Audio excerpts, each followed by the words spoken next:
This is Coach Jerry here with Biohacking Truth. And as you know, we help people find fulfillment through purpose, whether that be pain in the body, excess weight, or just feeling lost, lacking direction in life, not knowing what the next step is. That's what we do. We're here for you. So today I'm being joined by my good friend Enqing Li. Enqing and I met through our courses of study at the Czech Institute. I believe it was in the second IMS class, right, Enqing? Yeah. IMS 2. And since then, we've bonded quite nicely. And, I've taken a lot away from my interactions with Enqing. We're very similar, but also very different in a lot of different areas. I would say, almost opposite personalities.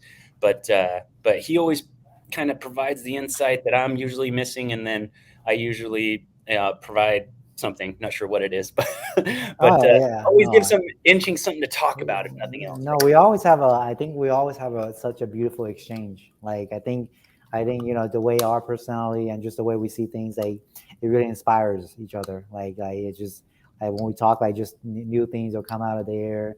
So just new great ideas, and I think it's just a lot of synergy between us. I agree. So I I agree. think like yeah. So cool. Yeah. So I mean, the only difference I see here is there's a live thingy on the top left corner, but Yeah, otherwise, it just feels like a normal call. So yeah. So today's we it's you say we're going to talk about separation and loss. I think you right mentioned on. that actually now that you mentioned that I think you mentioned it once before, and I kind of forgot about it. I think maybe that's another reason why we're kind of opposite and attracts to each other, like similar Yeah, wounds and similar yeah, traumas. Uh, so, yes. so yeah, So so this yeah. all stemmed from a conversation Enching and I were actually having the other day.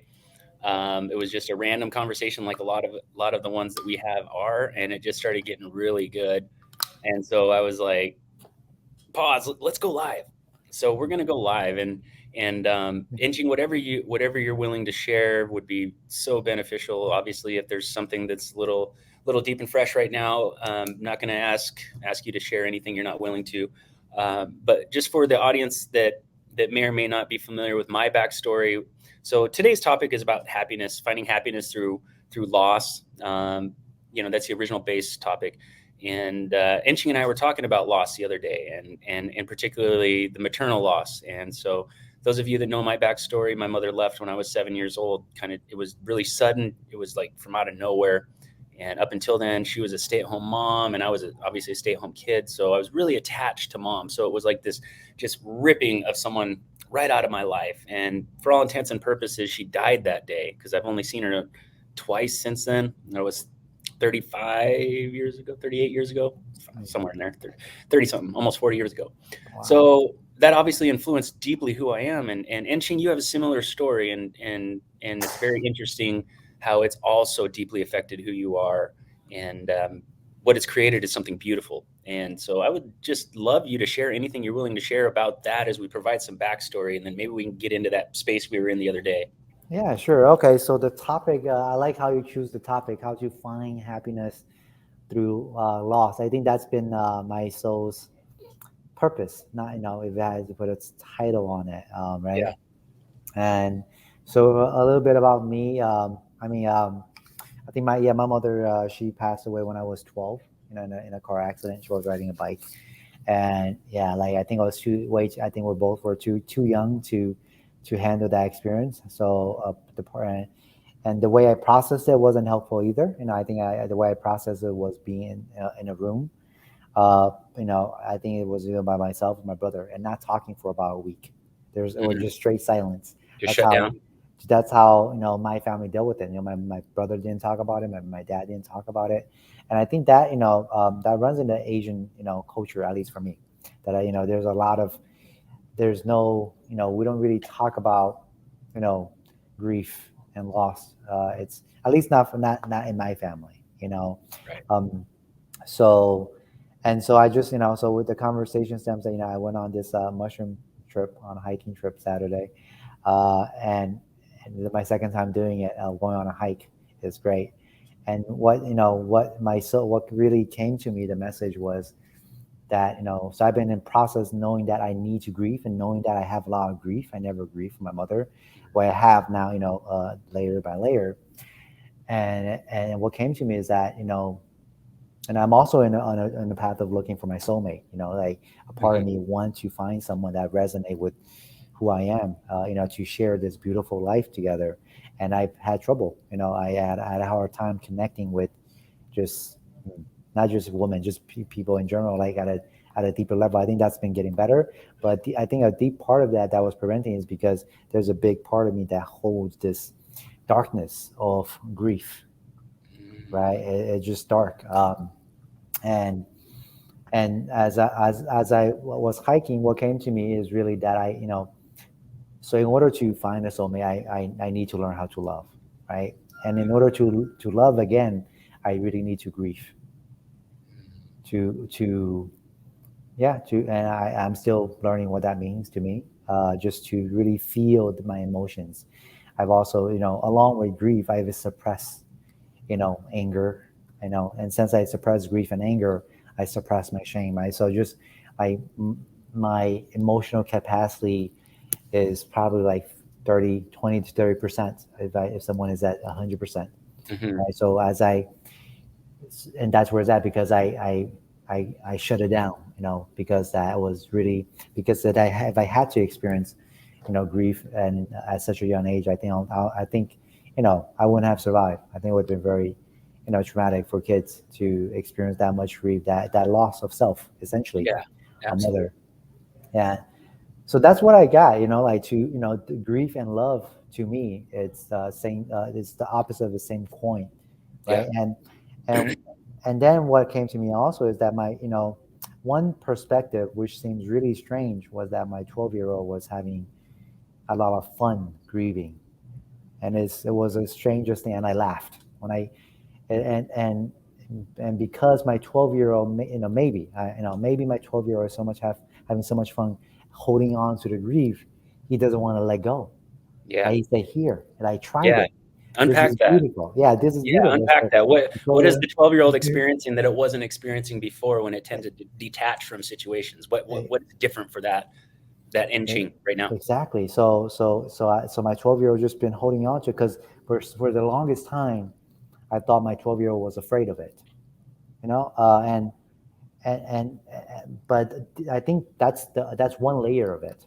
It's but I think a deeper layer is that my 12-year-old actually knows the truth, and the truth is that I needed to experience the grief in order to learn how to love again.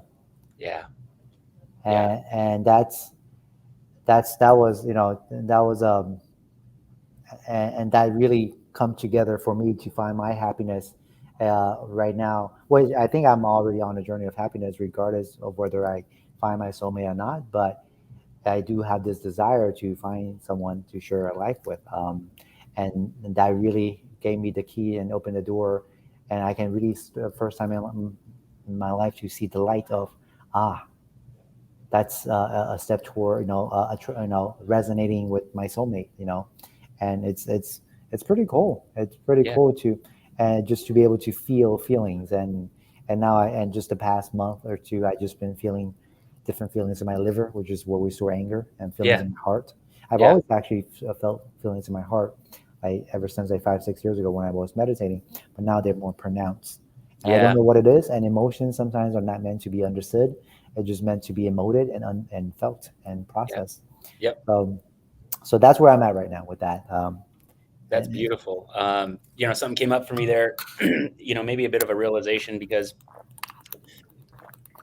as you know, people come in our path throughout our life, but some people just make certain impact on us that are very attractive to us, And personally, you're one of those in my life, and on paper, it doesn't really make sense, right? Like if anybody like ever listened to a conversation between Enqing and I don't know, it might be super comedic, right? Because I'll just get all fired up and I'll be there, and Enqing will just look at me and he'll say, he'll just say something, he'll say an Enqing thing, and that'll put me in a different space. And when you mentioned getting in touch with those emotions and giving it space, right, and just allowing it to do what it does, which is process, which is typically what the opposite of what inching would do, right? Inching your little inside baseball, on the personality scale. Inching is is much more on the detached end of things. When things get hard, maybe he doesn't want to feel, he wants to detach and Mm. get into a different space. For me, I'm the complete opposite. So, specifically in the Enneagram personality types, which is my favorite anyway. Enqing is a 9, I'm an 8, and what that means is we're just completely different strategies for life. So for Enqing, your strategy towards integration would be to immerse yourself in that, Mm. right? That emotion, that pain, that perspective, just really get in the center of it and see it from the inside and look at it. For me, that's how I get to disintegration, right? I need to detach. I need to detach Mm. emotionally. I need to get more into my 9, right? Detach a Mm. little bit and see it for what it is objectively, right? As opposed Mm. to what I'm feeling about it at the moment. So I tend to over express my intuition about the situation, right? So I get Interesting. angry about something because my intuition tells me it's wrong or it's a violation or it's a threat. Mm. And so I'm really thinking that that's a big part of why you and I have this Interesting. Yeah, I mean, I have, yeah, dynamic. I haven't studied much of eight, but I mean, if that's what you're saying. That makes a lot of sense of why our opposite is attracting. Yeah, And what's interesting is that I had no, the suppression is so subconscious, meaning throughout my life, I suppressed my anger, my grief, and I don't even know it. Like there right. wasn't even a conscious awareness of it. But what I did know is that I felt lonely, Yeah, right? yeah. I I felt I felt remember. I felt the emptiness, and I think that's the signal. Like Yeah, so going thinking that to happiness, whatever happiness means to you, I'm sure it's positive for most people. I think taking that signal from inside of us, like something's off. If there's any sort of depression, not saying depression is bad. It's meant there. yeah. It's necessary. It's It's meant to necessary. be experienced, to be felt. Anybody who goes through life without a depression is lying. Then they're just that depressed. That's suppressed. Yeah, yeah. It's just a form of Maybe they're not disintegration. lying. Yeah, they may not be lying. They might just not know Yeah, it. it's just They a form of because disintegration. That's because all I it is. actually had a Zen a friend that practiced Zen meditation for like 20 years or something, and we did ice bath and then together, and then Zen is all about detachment. It's all Yeah, detachment. yeah. And then he said a comment that really what which was very interesting is that he said, "Enchi, you know what? I feel like I can feel something deeply.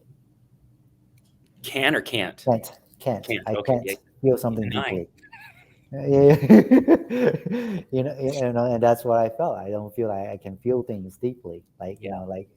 So, yeah, so what were you gonna say? Sorry, I didn't. Oh, I was just gonna say I'll never forget when we were in that first class, and of course it was a integrated movement science class, which is totally an exercise kinesiology class, right? It's the total left brain portion of the check system, right? You do this for that, you do this for that, but of course the way our check classes are, it never stays that way. So we're going into everything but you know kinesiology, kinetic chain, fascia, nerves, muscle function, and all of a sudden we're talking about emotions and their effects on our digestion or There's a whatever. lot of emotions. Yeah, that's my Yeah, favorite and part. I remember looking at you like, "What?"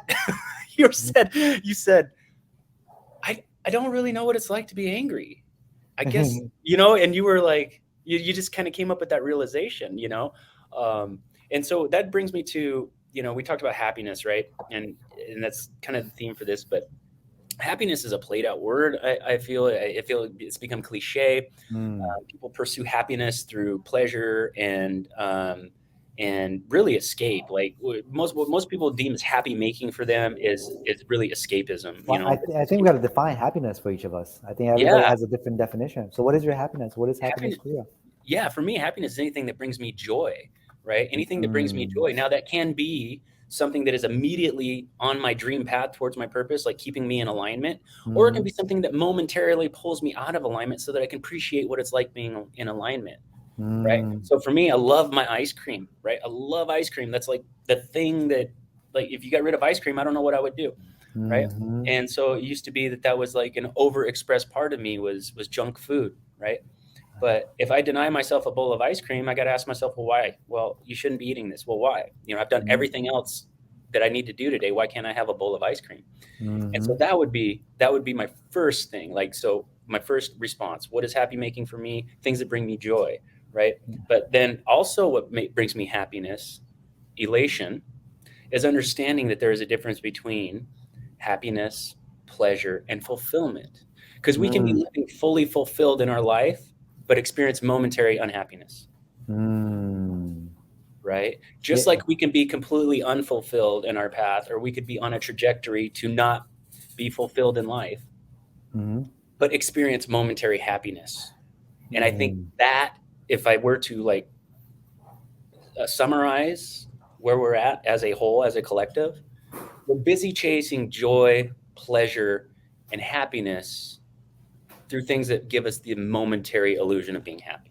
I think you brought up a great point. I think yeah, I appreciate that you categorize them differently, like with happiness, fulfillment and Yeah, pleasure. Because I think society, we've been programmed to to by culture, what happiness is.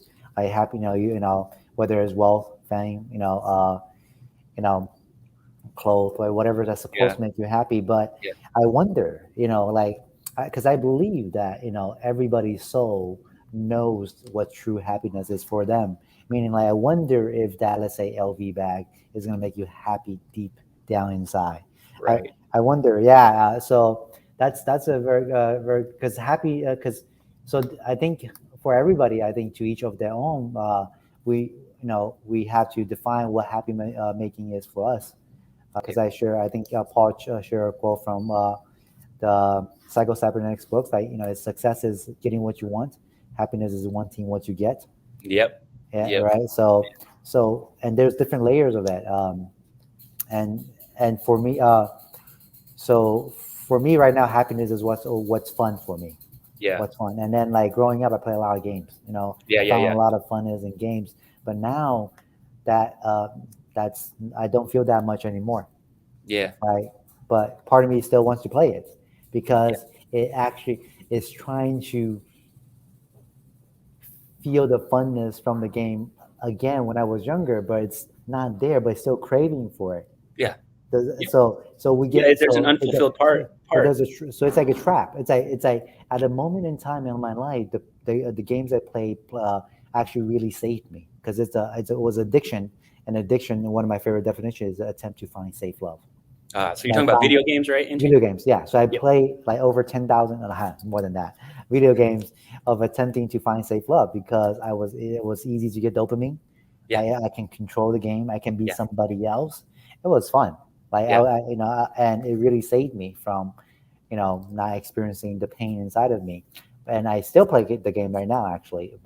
And but now I look at it differently. Like but I noticed that part of me is still searching, craving for that fun that it used to bring me, but it actually no longer brings me because I'm a completely different person. I've yeah. changed. Yeah, so it's fulfilling, and I don't need the game right now to feel fulfilled and happy. Like right now, Mhm.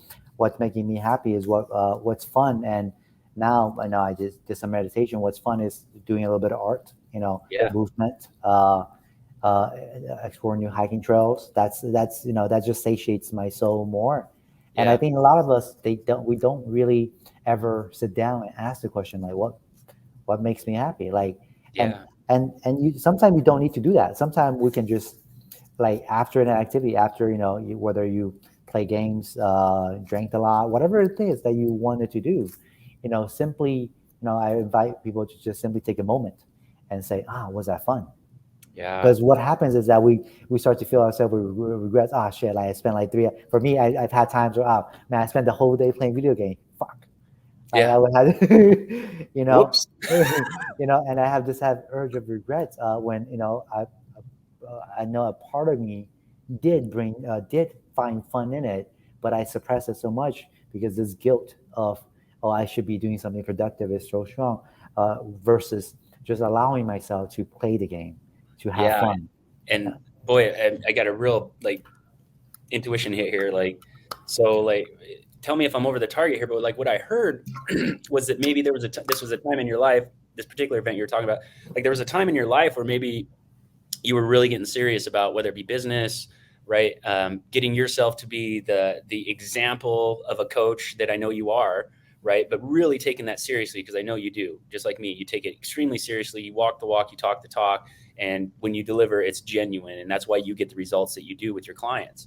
But it almost sounds like there was a period in your life where that was overexpressed, and really there was just this innate pull towards monkeying around, right? On the elements wheel, you needed more monkey, right? So you I- needed more monkey. You had too much bear, right? And that was screwing up your ego, right? And eventually, like there was just not enough monkeying around. So it was like this day created all this monkeying around for you, which actually probably quenched the dragon, right? Which balanced the bear, right? And, wow, and guys, that's. I'm sorry if this doesn't make sense, but this is what I, I think that's right on. That's I like how you connect those dots. yeah, Because yeah, like that's what over I. and under expression. So yeah, so what no, so I'll say it to how I understood it is that when I started my business, opened up my studio, was January of 2021, which is my here in New York City.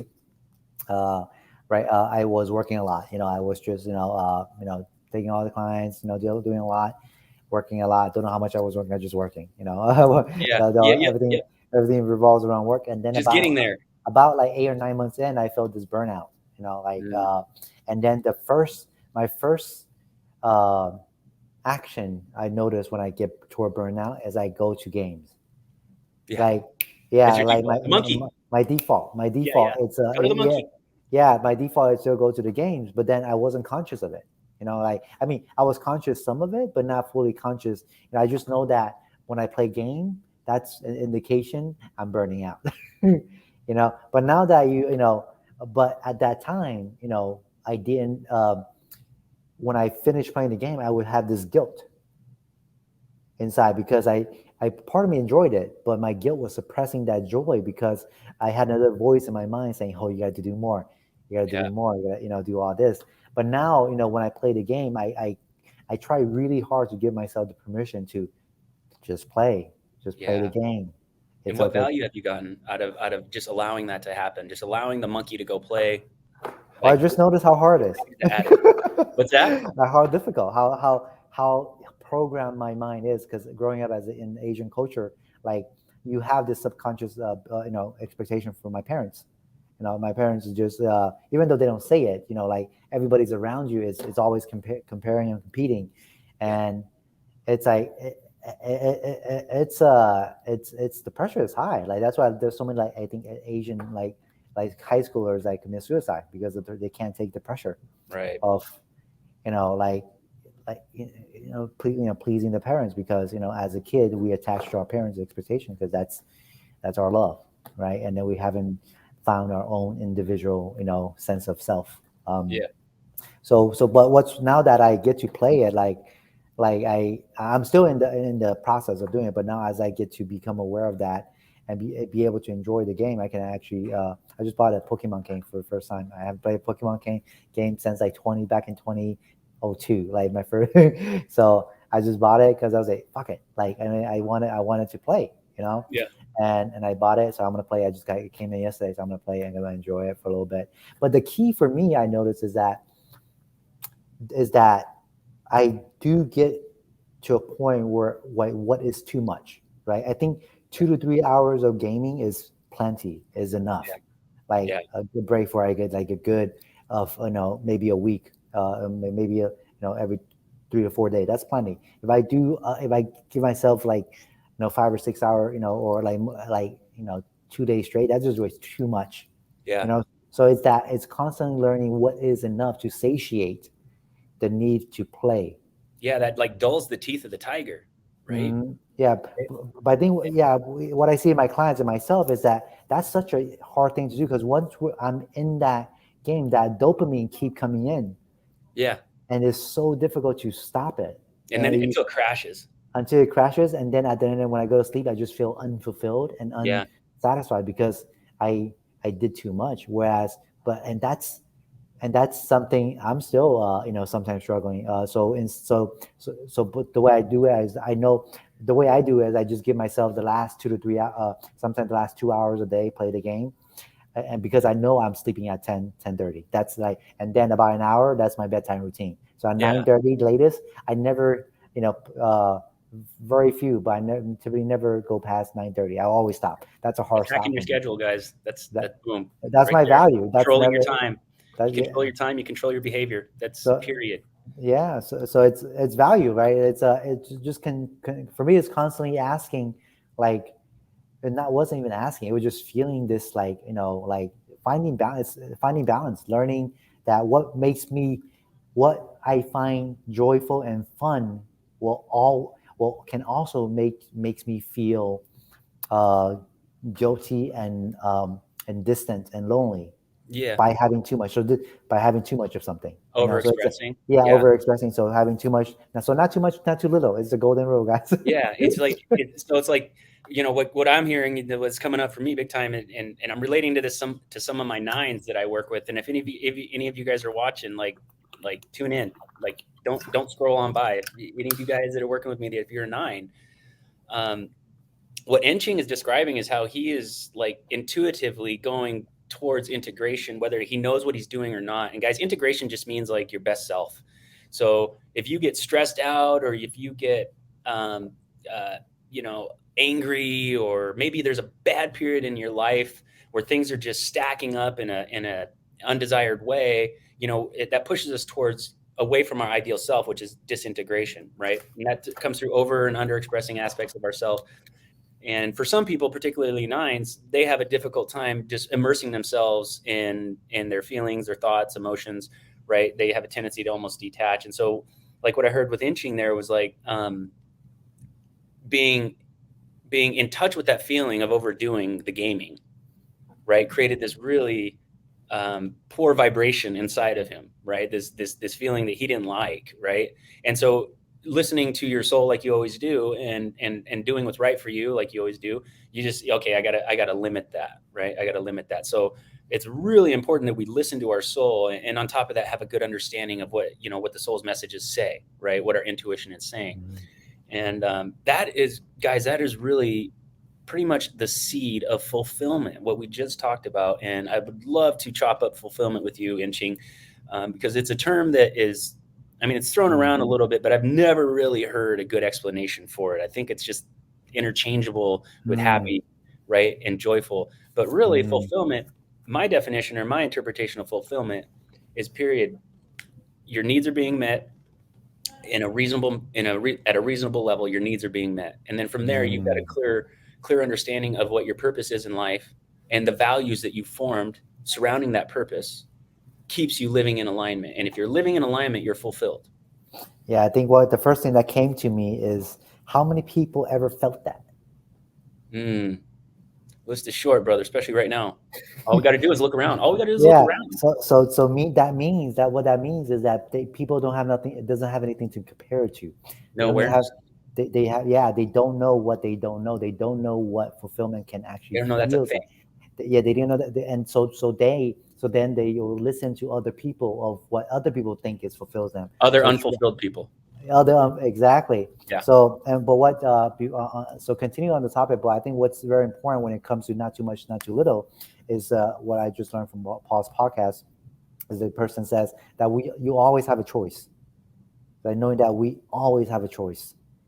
Like where like any moment that you feel the unfulfilled sensations, or you just don't like where you're at. You're unfulfilled. You're in pain. You're sad. Like you just don't like your life. Like know that you have a choice. Yep. And that's because when we're in that survival mode, we think we don't have a choice but to survive. Yeah. And our reptilian brain that's been programmed for millions of years. So Yeah. that's one of the hardest. I think that's the easiest trap to fall into, is How do people know to if they're in their survival mode? oh, I mean, sympathetic mode, like, well, I mean, you guys, I mean, symptoms. If you have symptoms, you're in pain, you can't poop, you can't Inflammation. sleep, Yeah. like, yeah, like you have low energy, you're pretty much in sympathetic, you're fight and flight stress mode. Yeah. Because And when I'll even you're add to that, like if you ever feel like you're the victim in a situation, if you ever feel like mm, you're the saboteur, I just sabotage things, hmm right? If you when you feel, feel out of control. yeah, if you catch When yourself you, saying things like I have to, then you're a hmm prostitute, hmm right? And all of that is a huge indicator that you're stuck in a child archetype. All the yeah, all the survival And so archetypes. guys, that it's a like this stuff isn't as hard as it sounds. I know there's a lot of information out there in the spiritual world and the self-help world, and it's extremely conflated, but this stuff is very simple once you get down to who It's you are, simple. what it takes to keep you integrated, what it takes to keep you in alignment, right? Then you'll be fulfilled, right? And then understanding stuff like this. And I So think, if I'm in a yeah, survival mode, I need to snap out. yeah, and I think the one of the easiest way to snap out of it, because sometimes when we're in that space, is so damn hard. Mm. Like it is horror. You're a Like victim. I will watch myself saboteur, and it's so hard. And It's not so my fault. so so so just so you know, right? So the tip I give to my client is that when you in that survival mode, that oh you wanna eat that ice cream, you're gonna sabotage yourself. Do it and enjoy it. Hmm. Be aware and enjoy it. Enjoy the whole process. You're on the weight loss journey. You have low Every back bite. pain. Yeah. Enjoy it. Enjoy the ice cream. And then I tell my client, and enjoy the consequences. Yep. Just Yep. enjoy. And then that's the first step toward awareness, to getting out of that, you know, child archetype. Feeling like you're the victim. Is that Yeah. if you don't think that, like if you're don't think you have a choice and you feel like you're stuck, like feel that, like allow yourself to feel how shitty that feels, Mm. like suffer. You need to Yeah. suffer. Yeah. If you I needed to know what it feels like to be so alone in the world, so I don't want to feel that again. Nothing, I won't feel it again. It always comes back. Yeah. But every time it comes back, I it's just a message for me to say that something's off, so then I get to, off alignment, with my soul. So Yeah. then I say, oh, what choice do I have? So what I'm saying essentially, when you feel stuck and you're in pain, so much pain, and then you're just craving, like, whatever you decide to do, just stand back and be aware of it, watch it, feel it, and then once that cycle eventually finishes, because everything goes at ends, like whether you're in pain, the pain will end unless you're like really late stage. Then that sucks, man. Yeah. Then use that pain to makes well, the best clients are the clients that is in pain. The, Yeah. the best Yes. clients. Highly motivated. Yeah, I've had Highly clients that motivated. I love Noe. I've gone through 7 surgeries, Yeah. low back surgery, knee surgery, hip surgery. No hip surgery yet. Thank God. For me, good job, right? So she came to me. A quick story, right? Um, After her doctor recommended double hip replacement surgery, after like she'd gone through like 6 different surgeries to get her hip pain went away, and the hip pain never went away. Mm. And so she came to me, and then her dream was to play soccer, sports with her 10-year-old son Hmm. without pain, without worrying about her body giving out. Yeah. And I can tell her soul wanted that. So she Yeah. came to me. Within about a month, her chronic hip pain went away, Yeah. gone. Yeah. And so we didn't do anything special. We just, Right. how to taught her how to breathe, how to, You didn't look over anything either important. You didn't look important over anything that was important. And um, one thing that I would love for everyone to get a good grasp on this is that we're in a situation now where whenever people are experiencing distress, the tendency is to recommend or seek specialists. And I have nothing against specialists. Specialists are always a part of your dream team. I always recommend my clients see certain specialists, to help them through certain situations. However, the specialist model overlooks everything but the one thing you came in there for. So in this instance, a hip situation, and I think it's Paul that he uses the phrase all the time. I don't know if it's his phrase, but he says an expert or a specialist is somebody who spends all their time and energy to learn more and more about something until they know nothing about everything. Yep. Yep. Because I mean, that client, she's gone 6, 7 surgeries. She's gone to all the specialists. Like, Yeah, and the way she told me is that the surgeon came into the room. The surgeon didn't even look into her face and look at the X-ray. It says you need hip surgery, and walked out. yeah. And how much time did you spend on her actual hip, percentage wise? None. I didn't spend So anything on zero her percent, hip. 0 out of 100. I did. I just know that her hip is in pain, but what I also know is that she's not breathing well, Yeah. and So the and order if of you're not priority in that situation is what? exactly, you got to start with Yeah. the check totem pole, right? What's going here? Yeah. Yeah. What's Yep. going on in here? Right. And then Mm-hmm. eventually we'll get to the hip. But guys, the model we follow when we assess our clients, the hip is a slave joint, which is on the bottom of the priority list, even if you come in with hip pain. Well, also the her Like, option with specialists is a hip surgery. That's the yeah, only option. that's the only option. Was that the So, problem? so another thing I've been hearing, what's I think that's coming to is letting people hear, especially if you're in chronic pain, that you have options. Like Yeah.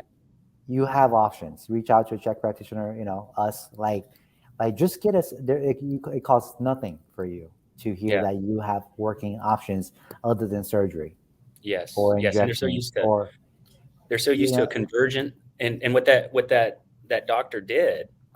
I'm assuming it was a doctor that said, maybe it was a a X-ray tech, surgeon. but It's a yeah. Okay. surgeon. So a It's a surgeon. surgeon. It's a Yeah. surgeon. So Yeah. the surgeon, first thing the surgeon did, what that surgeon did was come to a convergent solution, which means every single time that he deals with someone, they converge on the same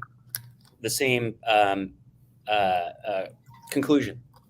So he's always converging. When he sees this, that means surgery, right? What people like Enqing and I do is we use divergent solutions, which means we look at all the different possible things that could be causing your hip pain, including a total summation of pain and stress in the body. In other words, if that hip pain is a 4 out of 10 in pain, but it sounds like it's a 10 out of 10 because your body is completely maxed out on its pain tolerance, right? But if we can remove, and generally when that's the case, there is something that's in there that is really a 10 out of 10 pain that they're not addressing, that they've detached from, that they haven't come face to face with. And what we do is we find that and we pull it out and we help you come to terms with it, form a relationship with it, and integrate it into yourself so that it is now a strong suit of yours. That's a divergent solution. And I'm not Yeah. here to say that convergence isn't appropriate sometimes, or that a specialist isn't appropriate sometimes. That's not at all what I'm saying. What Just I'm give more saying is options. Give you have more options. options. That's right. You have options. That's all we're saying. You have options that 9 out of 10 times you don't need surgery. That's Yeah. they've done studies on this, with placebo effects and no, like from a surgeon, like yeah, 9 out of 10 times you don't need surgeries, and I've seen it many times over. It's sad and unfortunate, but you have options. Just reach, just here, and also, we talk about the concept. Yeah, it's when it's hard because when you're in survival state and you're in pain, like it is tough to be open minded. Like you just want someone to take you out of pain, Yeah. regardless of what it is. And that brings up another really important point when it comes to anybody's transformation, right? Or snapping out of this undesired life situation, and tying into happiness and joy and fulfillment and the difference between all of them. And one major issue I see with people is that they are seeking happiness and joy without having to be disciplined. And so Mm, the huge difference between happiness, joy, pleasure is that it rarely involves a level of discipline, right? I mean, mm, obviously, like if there's a sexual pleasure, right? You're trying to get lucky tonight. It's date night. I got to be disciplined and not say anything stupid. I got to be disciplined and pull the chair. I got to be disciplined and go to where she wants to eat, not where I want to eat, right?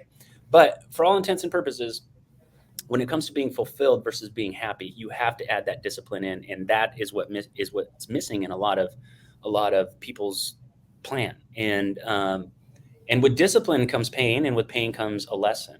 So um, I'd like to close with this, Inching, and I would like to ask you, what could you share with the audience, a lesson that you've learned within the last 3 months that you feel would be worth sharing today? mm. Well, let's dive in. I kind of want to reflect on what you said about discipline. So, if I did hear you correctly, that if you're on a path of true happiness and fulfillment, you don't. There's no need for like not as much need for discipline, or No, no. what would you So say? if we're not familiar with the difference between fulfillment and happiness and pleasure, Hmm. right? If we're not familiar with that, we might seek fulfillment through happiness. And if we're doing that, we won't understand that the reason why we're not fulfilled is because we're not disciplined in certain areas. Mm. And so a lot of times in pursuit, once we make that realization, like the hero's journey, right? The realization part of the hero's journey, once we realize that, oh, I need to change some things, in order for me to feel the way I want to feel. That's where the discipline comes in, right? And people are looking for motivation. They're looking for the right answer, Mm-hmm. the right guide or whatever. But really, it's just usually what's missing is a little bit of discipline. So once we add Mm. that discipline in, it creates a level of pain and awareness, right? And Mm. pain heightens awareness, as we know. So as we go through that pain, the discipline creates these new habits, this new state of being. But through Mm. the course of changing our former self into our new Mm. state of being, through Mm. that course, there's some pain that we learn lessons from. Mm. That's what I'm saying. Thank you for sharing that. And I have a quite different view of discipline. Okay, yeah, let's hear it. Yeah. So, and I see where you're coming from, like because if you look up the dictionary, the definition of discipline, it actually has a very negative Yes, consequences to it, yes, right? I yes. never liked discipline. No. I was like, you don't, yeah. So, but I can see where you're coming from, like of just the way you progress in your life and how that definition came to you. So that word that's working for you. And so for me, my perspective on discipline is I tell my clients that you don't need discipline, you don't need motivation, you don't need accountability. What you need is energy. Mm, mm. And I, where they get I, where are they typically lacking that energy that you see? yeah. So what I mean by that is like so then my clients get a little confused, right? They're like, oh, because they always come in and, oh, I need discipline, I need motivation, I need someone to Yeah. be accountable for, I need and someone to discipline me. yeah, Is what? exactly. Yeah, Yeah. yeah, Well, I need to be disciplined. Every yeah. on the realm of that. So, and I started to explain this concept that came to me, a year ago. So, is that you don't, think about it for a second. If you have, because all these people are already burnt out, exhausted. That's why they think they Mhm. need more discipline, more Yeah, motivation in order to be more exhausted. yeah. That's why actually. So, And that's their relationship with discipline. exactly. Yeah. So then I asked him, like, imagine that you wake up with, let's just say, 8 out of 10 energy level, like versus most people that's exhausted is at 3 out of 10, right? Would it be easier or harder to do what you wanted to do? Like, let's say, get your workout in, get your breathing in, you know, eat right food, that willpower, right? That's kind of connect to energy. Like most people says, everybody says easier. Would Yeah. it be easier? So that's the same with motivation. Would it be easier to go to the gym if you wake up with good energy?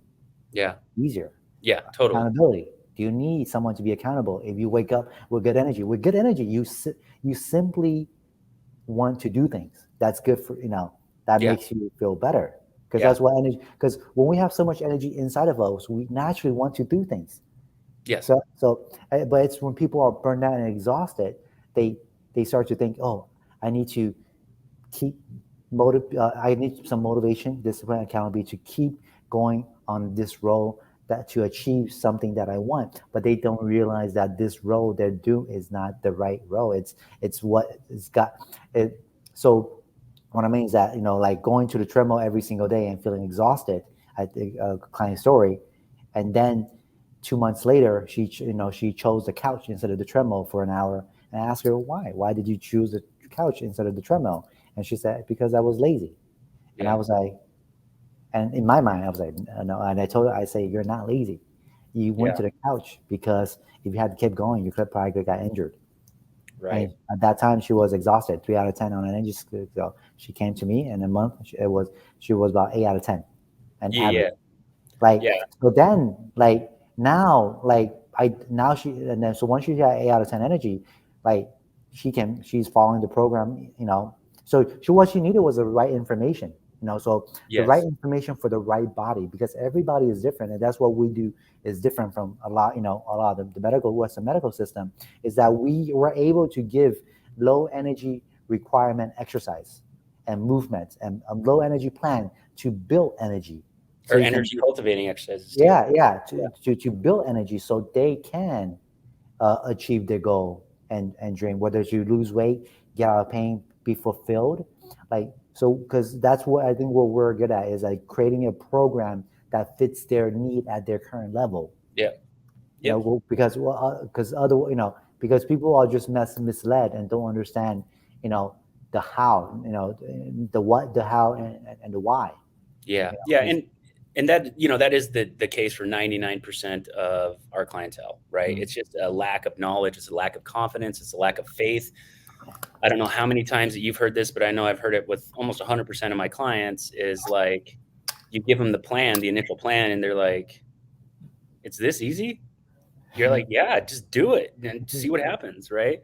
And then that's a good clarification on the semantic of discipline, because you're right. When just using that word, most people think of it as a punishment or doing things you don't want to do, right? Ah, Which is a part of it. So for me, like the definition of discipline for me that I utilize with my clients is doing the things that you know will make you better that you might not want to do at the time, right? And so for the couch example versus the treadmill, a lot of people would say, oh, the disciplined part would be to get on the treadmill, right? Well, it's like, well, let's take a look at the whole situation in context. Maybe she's been working swing shift, or maybe she's got a newborn baby and she's only getting a few hours of sleep a night. exactly. Okay, so Yeah. for her, the discipline, and maybe she's like so worried about her weight or her appearance or whatever that she thinks that she has to go do the treadmill, when actually the disciplined thing to do at that point would be to ignore it and spend some time getting some yin And in, right? So yeah, meditation or a and nap. most people got so injured over discipline, you Yeah, know, yeah, but it's and not I true think discipline. It's illusional well, discipline. it's this so discipline, that's discipline without the proper information. Right, right. Because You know? discipline, like I said, per the way I use it, Yeah. would be to do what you need to do, that, but you don't know, but you No, don't want to do it, or maybe you don't know, well, right? So those people are like lacking discipline because in yeah, discipline is good when you know what you need to do. That's good for your body. But most people are lacking the 100%, information 100%, of what's actually good for them because they 100%. just go on YouTube, Instagram. Oh, I need to do this exercise for my back or Yeah, my core, but that's not what you need to do at all. Most of the yeah. time, those videos are doing more harm than good. So what So percentage? go ahead. Oh, I was just gonna say, what percentage of the people you work with would you say that even knowing exactly what they need to do, having a full understanding of why they need to do it, still have a hard time doing it? For me, it's Uh, probably about I have 1 in 10, I would say. I would say, yeah, it depends on the. A big factor. I feel like that part is the innately the client's desire, that like how much they have suffered. I realized that Yeah, these clients that has gotten faster like within a month, like they've suffered for yeah, years. yeah, They suffered enough. yeah, so yeah. so that's, I think that's really the underlying is that if you haven't, so that's why I see clients that just want to lose weight. That's not, it's going to be challenging because they're just not, they haven't suffered enough. They haven't, and Yeah, it's a that's a, shitty dream. That's a shitty dream. It yeah, is. some people It's are there's intuitive, no foundation there. but some people are naturally intuitive and knows what they need.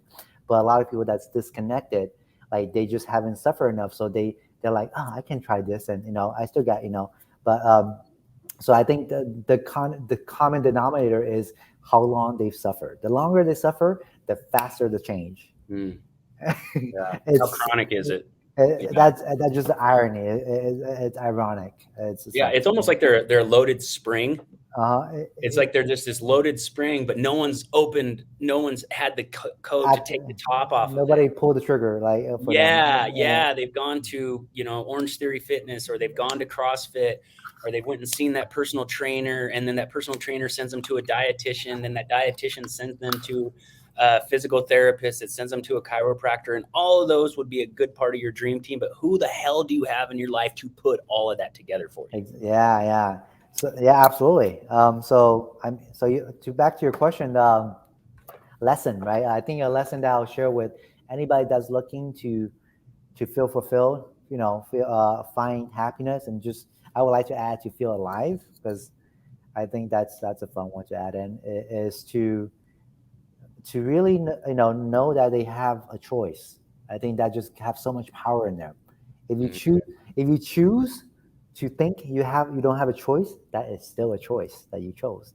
Yeah, So choose it. yeah, And I think that's been a theme for me, and knowing that I have a choice in every situation, and just because I think it's sometimes just one thing. When that one thing is done well over and over again, know that every single, like tonight, and at the end of the day, you go home and you sit on and you're sitting on the couch watching TV. Know that you chose that, yeah, instead of feeling guilty and watching TV or eating ice cream and just be in pain, and know that you have so much thing to do. Choose that. yeah, Choose that. Like once you chose that, that you're the cool thing is that when you choose to consciously sit on the couch and waste your life away, suddenly you notice how much power you have. That, I can destroy my life. So you Yeah. have the power to destroy your life. You have the power to make it, live a life with fulfillment and happiness. Yeah. Powerful. Powerful. Thank you for that, man. Hey, my pleasure. So for me, Yeah. I would say probably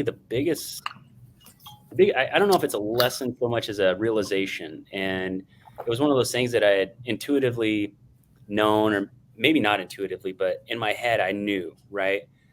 But these last few months, I've been so blessed. I've always been blessed with the best clients. Like my clients are amazing. And I've never had a bad one, honestly. But this latest last 6-8 months of enrollments with people have just really delivered people with the most powerful spirit, the most powerful energy. It's powerful. But the one thing that's really just concretized within me is the power of the human spirit to Mm. find what's right for them. I don't think it's any accident that those are the types of people that we're attracting, right? Whereas before, when I was going for pursuing fat loss and pursuing, you want to get in shape, you I know? mean, that really goes back to, yeah, no, like the pause. Like these people are dreaming us up and we're dreaming them up. So our Yeah. dream is coming together and we're dreaming each Yes. other up. We're trying to help as many people as Exactly. possible, and they're Hmm. trying to heal in the holistic way. Yep. And, Exactly. And go ahead. yeah, no, and that I do have to, yeah, go. I have a sound bath first one. Okay. I'm gonna try, but yeah, that's been amazing, But I bro. just wanted to say, I just want to finish Yeah, that up go, and just yeah, be go. like, and just say that to go from really wanting to just like deliver, right? And I always want to deliver, but just being like, did you get it? Did you get, I mean, does that make sense? You know, right? To just kind of backing off, letting what soaks in, soak in. And these people are finding their own answers. They're finding their own solution with the most minimal guidance. And it's just been powerful, really That's powerful. that's I would that's say there's five of my clients that I would say you're ready to go coach people if you want, That's you know? awesome. Yeah. No, hey, that's your gift, brother. That's your gift of experience. Yeah. Yeah. Yeah, Totally. yeah, no, Totally. that I love that. All Hey, right, and Jingle, I appreciate you taking the time on a Sunday to join me, brother. And where can people find you if they want to follow you and get more of this? yeah. So people can find me on Instagram, Wellness with Lee. Wellness with Lee. Lee is Li. Or wellnesswithinstudio.com. That's my website, and I have a studio in New York City. So if you guys come, I also do virtual work with mental emotional. That's open, nutritional lifestyle. Yeah. So Awesome. that's where you find me. Guys, if you're Yeah. yeah, if you're looking for someone that's a little bit different than me, maybe inching style more appeals to you, give him a call. I've known this guy personally for years. We even roomed together for a week at one of our classes. He is the real deal. He is definitely legit. There's nothing that's disingenuous about this man, and that's why I love you, bro. Hey, Um, you too. and and you guys all know how to get a hold of me if you ever need anything. I'm here for you. If you lacking the answers, the key to that lock of fulfillment in your life, look me up. Whether it be pain in the body, excess weight, a lack of physical conditioning for the life you live, or just lacking purpose, like not knowing what the next step is, got your back. All right, you can find me on my website, biohackingtruth.com. You can follow me on Instagram, coach_Jerry44. And yeah, obviously you got me on Facebook or you wouldn't be here. And email me direct, jerry@biohackingtruth.com. But other than that, we'll let you guys go. I appreciate for tuning in. And Enqing, thank you, sir. Much love, brother. Hey, Take this is really beautiful. Yeah, we gotta talk like this. We can just hop on and chat. This is great. Yeah, we can do this more. Hi, brother. All All right, right. take care. See you, bro. Peace.